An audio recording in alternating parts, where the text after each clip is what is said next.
Hello everyone, स्वागत है आप सबका learning with Gautam YouTube channel में। तो आज के इस वीडियो में हम करने वाले हैं क्लास 12th हिस्ट्री के यानी कि इतिहास के most VVI subjective question answer को यानी कि लघु उत्तरीय प्रश्न को हिस्ट्री के आज के इस वीडियो में करने वाले हैं। और उन्हीं सभी प्रश्नों को करेंगे जो कि आपके आने वाले कल के एग्जाम 7 फरवरी के लिए काफी ज्यादा इंपॉर्टेंट प्रश्न रहने वाला है। तो आप लोग वीडियो को अच्छे से ध्यानपूर्वक और लास्ट तक जरूर देखिएगा। तो चलिए शुरू कर लेते हैं फर्स्ट क्वेश्चन से।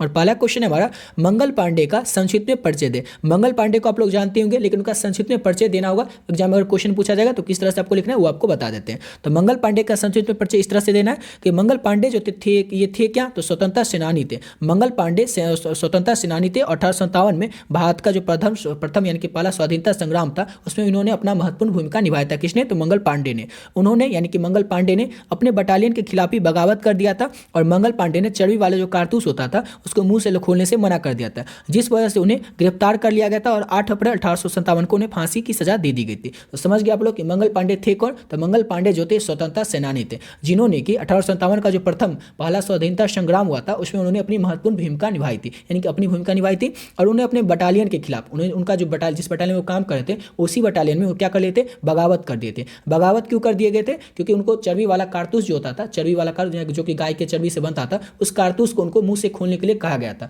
और वो मुंह से खोलने से मना कर दिए थे उस चर्बी वाले कारतूस को। और इसी वजह से उनको क्या किया गया, गिरफ्तार कर लिया गया और उनको फांसी की सजा दे दी गई थी 8 अप्रैल 1857 को। समझ गए ना। और अगर आपसे एग्जाम में पूछा जाएगा सब्जेक्टिव क्वेश्चन में कि 1857 की क्रांति का तत्कालिक कारण क्या था, तो तत्कालिक कारण यही था चर्बी वाला कारतूस। ये जो चर्बी वाला कारतूस था जो सभी सैनिक थे उन्होंने मना कर दिया था मुंह से खोलने से। समझ गए ना। इसी तरह वजह से हुआ था 1857 की क्रांति। लेकिन बहुत सारा 1857 की क्रांति का ना जो बहुत सारा वजह था जिसकी वजह से 1857 का क्रांति हुआ था, लेकिन जो तत्कालिक कारण था वो था चर्बी वाला कारतूस। तो समझ गए आप लोग कि अगर मंगल पांडे जी के बारे में पूछा जाएगा, मंगल पांडे का संक्षिप्त में परिचय दे, तो इस तरह से आपको लिखना है कि मंगल पांडे स्वतंत्रता सेनानी थे, जिन्होंने कि अपनी भारत के जो प्रथम 1857 का जो प्रथम स्वाधीनता संग्राम हुआ था उसमें इन्होंने अपनी महत्वपूर्ण भूमिका निभाई थी। और उन्होंने अपने बटालियन के खिलाफ क्या किया था, बगावत कर दिया था। चर्बी वाले कारतूस को मुंह से खोलने से मना कर दिया था और इस वजह से उन्हें गिरफ्तार कर लिया गया था। और 8 अप्रैल 1857 को उन्हें फांसी की सजा दे दी गई थी। समझ गए। बढ़ते अपने अगले क्वेश्चन की ओर।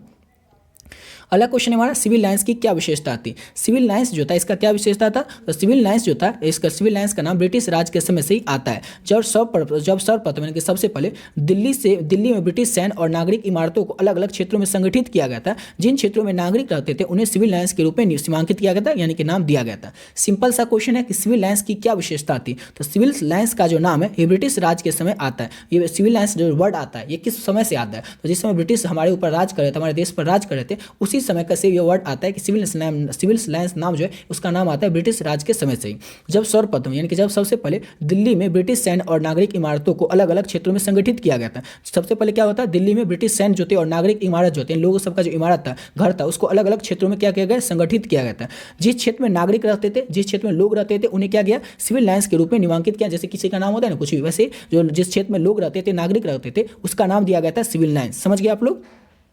अपने अगले क्वेश्चन को करते हैं। और अगला क्वेश्चन है हमारा, खेरा सत्याग्रह किससे संबंधित है और ये कब शुरू हुआ था। तो खेरा सत्याग्रह जो है ये महात्मा गांधी से संबंधित है और ये शुरू हुआ था वर्ष 1918 में। अब शुरू जो हुआ था ये खेरा सत्याग्रह शुरू क्यों हुआ था, तो महात्मा गांधी के द्वारा ब्रिटिश हुकूमत के खिलाफ गुजरात का जो खेरा जगह है वहां पर सबसे बड़ा ये किसान आंदोलन चला गया था खेरा सत्याग्रह में। समझ गए। सिंपल सा क्वेश्चन था कि खेरा सत्याग्रह किससे संबंधित है, तो खेरा सत्याग्रह जो है गांधी जी से संबंधित है। और ये कब शुरू हुआ था, तो वर्ष 1918 में महात्मा गांधी के द्वारा ब्रिटिश हुकूमत के खिलाफ गुजरात के जो खेरा है वहां पर सबसे बड़ा ये किसान आंदोलन चलाया गया था, जिसका कि नाम था खेरा सत्याग्रह। समझ गए। बढ़ते अपने अगले क्वेश्चन की ओर। और नेक्स्ट क्वेश्चन है हमारा, असहयोग आंदोलन के 3 कार्यक्रम लिखे। असहयोग आंदोलन जो होता है इसका 3 कार्यक्रम लिखना है। तो पहले तो ये समझना पड़ेगा कि शुरू कब हुआ था, किसके द्वारा शुरू क्यों हुआ था। तो महात्मा गांधी के नेतृत्व में वर्ष 1921 में पंजाब और तुर्की के साथ अन्याय जो हो रहे थे उसी का प्रतिकार और स्वराज की प्राप्ति के उद्देश्य से असहयोग आंदोलन का प्रारंभ किया गया था, यानी कि शुरू किया गया था, जिसके कि निम्नलिखित कारण ये सब कारण था। पहले तो ये समझ लीजिए असहयोग आंदोलन जो था शुरू कब हुआ था, किसके द्वारा शुरू किया गया था और क्यों शुरू किया गया था। तो महात्मा गांधी के नेतृत्व में महात्मा गांधी के द्वारा वर्ष 1921 में पंजाब और तुर्की के साथ जो अन्याय हो रहे थे उसी अन्याय का बदला लेने के प्रतिकार करने के लिए स्वराज की प्राप्ति के उद्देश्य से असहयोग आंदोलन को शुरू किया गया था। याद रखिएगा कब शुरू किया गया था, तो 1921 में, क्योंकि ऑब्जेक्टिव में पूछा जाएगा। अब इसके 3 कार्यक्रम क्या थे, इसके 3 कारण क्या थे, तो क्यों शुरू किया गया था असहयोग आंदोलन को। तो असहयोग आंदोलन को जो शुरू किया गया था उसका पहला कारण था खिलाफत का मुद्दा, दूसरा था पंजाब में सरकार के बर्बर कार्रवाइयों के विरुद्ध न्याय प्राप्त करना और अंततः स्वराज की प्राप्ति करना। तो ये 3 कारण थे जिस कारण से किसका शुरू किया गया था, तो ये असहयोग आंदोलन को शुरू किया गया। तीनों कारण को अच्छे से याद रखिएगा। खिलाफत मुद्दा था, दूसरा था पंजाब में सरकार की बर्बर कार्रवाइयों के विरुद्ध न्याय प्राप्त करना और अंततः स्वराज की प्राप्ति करना। ये सब जो था ये असहयोग आंदोलन के 3 कारण थे। तीनों को अच्छे से याद रखिएगा। अब बढ़ते अपने अगले क्वेश्चन की ओर। और अगला क्वेश्चन हमारा, भारतीय संविधान की 2 विशेषताओं को लिखें। भारतीय संविधान की 2 विशेषताएं क्या क्या ये आपको बताना है। तो भारत में जो है स्वतंत्र न्यायपालिका का प्रावधान है। भारतीय संविधान की 2 विशेषताएं, 2 खूबी बताना है। तो भारत में जो स्वतंत्र न्यायपालिका है उसका प्रावधान किया गया और भारत में संसदीय संप्रभुता की परनिरपेक्ष राज का प्रावधान किया गया। 2 विशेषता बताना था, बहुत सारी विशेषताएं, उसमें से आपको सिर्फ और सिर्फ 2 ही विशेषता बताना है। तो भारत में स्वतंत्र न्यायपालिका का प्रावधान किया गया और भारत में संसदीय प्रभुत्व और परनिरपेक्ष राज का प्रावधान किया गया भारतीय संविधान में। दोनों को आप लोग अच्छे तरीके से याद रखिएगा। अब बढ़ते अपने अगले क्वेश्चन की ओर। नेक्स्ट क्वेश्चन हमारा, हड़प्पा संस्कृति के बारे में की जानकारी के क्या स्रोत है। हड़प्पा संस्कृति जो है इसके जानकारी के आपको क्या क्या स्रोत है ये आपको बताना है। तो हड़प्पा संस्कृति के बारे में जानकारी कराने वाले अनेकों स्रोत उपलब्ध हैं। यानी कि हड़प्पा संस्कृति के बारे में अगर हम जानना चाहते हैं तो उसके बहुत सारे स्रोत उपलब्ध है, बहुत सारे साक्ष्य उपलब्ध है, बहुत सारे सबूत उपलब्ध है। समझ गए। सर्वप्रथम हड़प्पा एवं मोहनजोदड़ो जैसे विभिन्न नगरों की खुदाई से प्राप्त विभिन्न भवनों, गलियों, बाजारों, स्नानघर आदि के अवशेष हड़प्पा संस्कृति पर प्रकाश डालते हैं। अब हड़प्पा संस्कृति में जो खुदाई हुआ था वहाँ से बहुत से प्रकार के भवन का खुदाई हुआ था, गलियों का खुदाई हुआ था, वहाँ पर से भवन मिला था, गलियाँ मिली थी, बाजार का सबूत मिला था, साक्ष्य मिला था, स्नानघर का साक्ष्य मिला था आदि, यानी कि और भी बहुत चीज़ों का अवशेष मिला था हड़प्पा में, जो कि वहाँ की हड़प्पा संस्कृति पर प्रकाश डालती है। इन अवशेषों से हड़प्पा संस्कृति के नगर निर्माण एवं नागरिक प्रबंध के विषय में भी पर्याप्त जानकारी मिलती है। सिंपल सा क्वेश्चन था कि हड़प्पा संस्कृति के बारे में जानकारी के क्या स्रोत है। देखिए जितना क्वेश्चन आप लोग को समझा रहे हैं सब क्वेश्चन आप लोग को समझ के रखना है और अपने एग्जाम में जाकर के आप लोग को अपनी भाषा में अपने उत्तर को लिखना है। ऐसा नहीं कि जो वर्ड टू वर्ड हम यहाँ पर बताएंगे वही वर्ड टू वर्ड आपको भी लिख देना है, नहीं। ऐसा अगर आप लोग कीजिएगा तो भूल जाएगा, क्योंकि आप लोग रटने लगेगा, समझिएगा नहीं तो रटनेगा तो ये रटने से आप लोग भूल जाते हैं। समझे रहिएगा तो अपने एग्जाम में जाकर के आप लोग अपनी भाषा में इसको लिख दीजिएगा। तो सिंपल सा क्वेश्चन है कि हड़प्पा संस्कृति के बारे में जानकारी के क्या स्रोत हैं। तो हड़प्पा संस्कृति के बारे में जानकारी कराने वाले अनेकों स्रोत उपलब्ध है, बहुत सारे स्रोत उपलब्ध है हड़प्पा संस्कृति के जो जानकारी कराते हैं। सर्वप्रथम यानी सबसे पहले हड़प्पा मोहनजोदड़ो जैसे विभिन्न नगर, जैसे हड़प्पा जगह है उसका बाद मोहनजोदड़ो, यहाँ पर खुदाई हुआ था और खुदाई जो हुआ था वहाँ पर से भवन के साक्ष्य, गलियों के साक्ष्य, बाजार के साक्ष्य, स्नानघर के साक्ष्य आदि बहुत सारे साक्ष्य जो थे वो प्राप्त किए थे हड़प्पा संस्कृति के बारे में, जो कि जानकारी हमें देते हैं।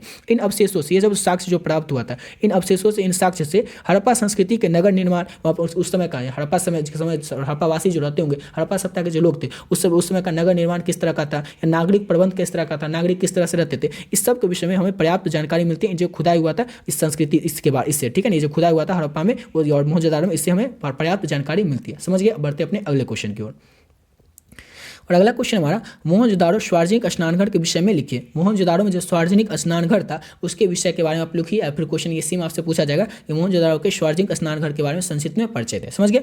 मोहनजोदड़ो में बना सार्वजनिक स्नानघर जो अपना विशेष महत्व रखता है। ऐसा अनुमान है कि स्नानघर जो स्नानघर था, मोहनजोदड़ो का सार्वजनिक स्नानघर था, ये तालाब धार्मिक अवसरों पर आम जनता को नहाने के प्रयोग में लाया जाता था। ये जो स्नानघर था ना, ये तालाब को ही स्नानघर उस समय कहा जाता था। ये धार्मिक अवसर, जैसे किसी का पूजा पाठ या कोई धार्मिक अवसर होता था उस पर आम जनता के लिए, आम लोगों के लिए, आम जनता के लिए नहाने में प्रयोग में लाया जाता था यह स्नानघर। यह तालाब इतना मजबूत बना हुआ था, ये जो तालाब था इतना ज़्यादा मजबूत बना हुआ था कि इसकी दीवारें काफ़ी चौड़ी बनी हुई थी, जो पक्की ईंटों और विशेष प्रकार के सीमेंट के हैं, ताकि पानी अपने आप बाहर न निकल सके और पानी निकलने के लिए नालियों का भी प्रबंध किया गया था। देखिए ये जो दीवार बनाया गया था मोहनजोदड़ो में, जो सार्वजनिक घर बनाया गया था, ये आम लोगों के लिए बनाया गया था। ऐसा माना जाता है उस समय के जो लोग होंगे वो धार्मिक अवसर पर एक साथ ही, जैसे आम लोग जो होंगे नहा सके, इसके लिए स्नानघर को बनाया गया था, तालाब को बनाया गया था। और जो तालाब जो बना था इतना ज़्यादा मजबूत था कि इसकी दीवार जो थी वो बहुत ज़्यादा काफ़ी चौड़ी थी, ताकि और पक्की ईंटें उसमें यूज किया गया था और विशेष प्रकार का सीमेंट यूज किया गया था। वो सीमेंट इस प्रकार का था, इतना मजबूत वो दीवार था कि अगर पानी इस साइड है तो इस साइड बाहर आ नहीं सकेगा, जा नहीं सकेगा,